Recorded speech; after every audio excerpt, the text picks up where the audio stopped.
बहनों और भाइयों नमस्ते। दोस्तों, लगभग 8 दिन पहले मैंने पंचायतों के बारे में पढ़ा था। तो एक व्यक्ति उछलकर आगे आ गया।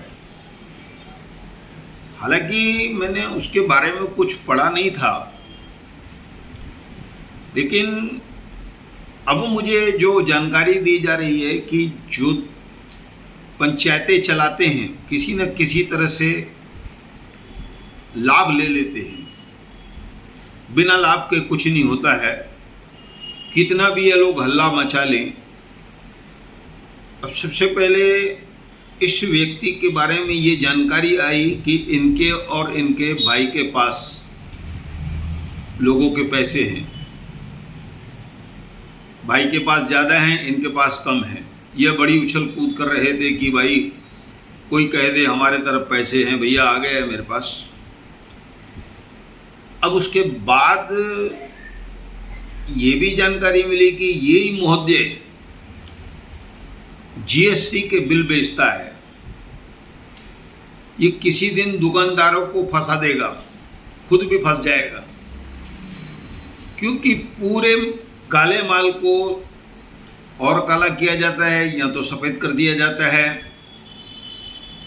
दुकानदार गलती करते हैं, जो कपड़े वाले हैं बेहिसाब कपड़ा कच्चे में मंगाते हैं, फिर उसका बिल तो बनेगा नहीं, वो कच्चे में दे देते और फंस जाते आगे चल के। फिर इसके बाद जो मेकर हैं, जो 2-2 पीस निकालते हैं, उनके पास भी बिल नहीं रहता है उसके हिसाब से।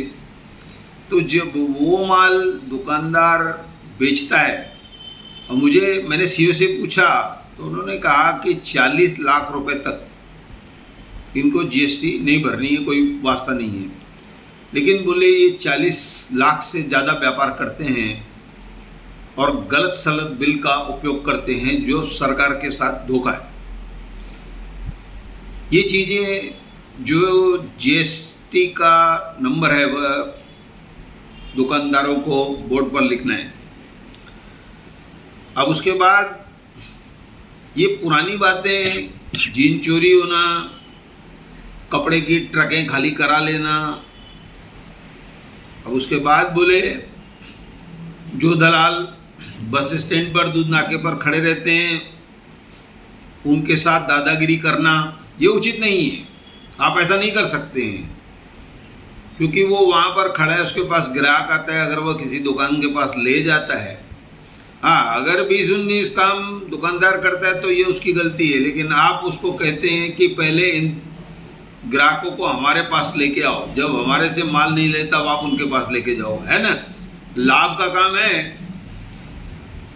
और दूसरी बात, दूसरी पंचायत के बारे में बताता हूँ कि अब शंकी भाई साहब भी थोड़ा थोड़ा मुंह खोलने लगे हैं कि उनके साथ हुआ क्या। उन्होंने तो पूरे पैसे दे दिए थे, उसके बदले में सामने वालों को प्रॉपर्टियां दे दी। अब वो प्रॉपर्टियां 1 रुपये के बदले 4 रुपये में बेच दी गई। ये दूसरा लाभ का फैसला है। उसके बाद बहुत सारे जो लोग हैं कम ज़्यादा करते हैं, गलत फैसले कर लेते हैं, अपनी वाई करते हैं, जबकि बाज़ार में उनको कोई अच्छा नहीं कहता है। तो ये सब जो चीज़ें चलती है, उसके बाद जैसे कि कुरला से एक व्यापारी पैसे खा गया, उसके साथ हाथापाई करना, ये पंचायतों का काम नहीं है। पहले तो पंचायत में बुजुर्ग लोग चाहिए, वह उसको बुला करके उसको समझाए। ये सब चीज़ें उचित नहीं है, ये दादागिरी जैसी है और दबंगता फैलाने की कोशिश है कि हम लोग 25, 30, 40 लोग चढ़ के आ जाएंगे तुम्हारे पास। ठीक है, करो तुम ये सब चीज़ें। उसके बाद जब ये पंचायत बनी तो अचानक से इतने सारे 25, 30, 35, 40 साल के लोग तुम्हारे पास आ गए और एकदम से तुम्हारी पंचायत भर गई। बाद में पता चला कि ये सब खुद ही ज्वेलर है। इन लोगों ने झोल किए हुए, व्यापारी इनसे पैसे नहीं मांगे, और व्यापारी हकीकत में डर भी गए थे उस समय कि इनसे अब पैसे कैसे मांगेंगे, ये पैसे कैसे देंगे हमको।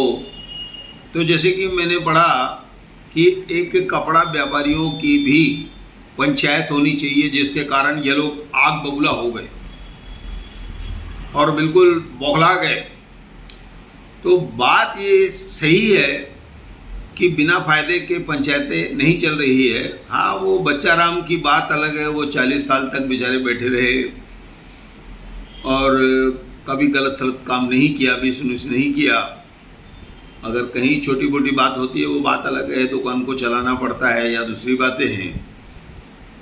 तो कुल मिलाकर मैं लोगों से ऐसी निवेदन करूंगा कि भैया, आप वो जो झूलेलाल मंदिर के सामने व्यक्ति बैठा है उससे ज़्यादा बिल विल मत लो, क्योंकि आप लोग फंस जाओगे। अपना जीएसटी नंबर ले लो, बोर्ड पर अपना नाम लिखवाओ, पर आप लोग ऐसा कर नहीं पाओगे, क्योंकि आप जो लाठी गलियां थी तो उनके पास तो कोई बिल है नहीं माल खरीदने का। तो जीएसटी नंबर जब वो माल लेगा, बिल लेगा तो बिल देगा ना।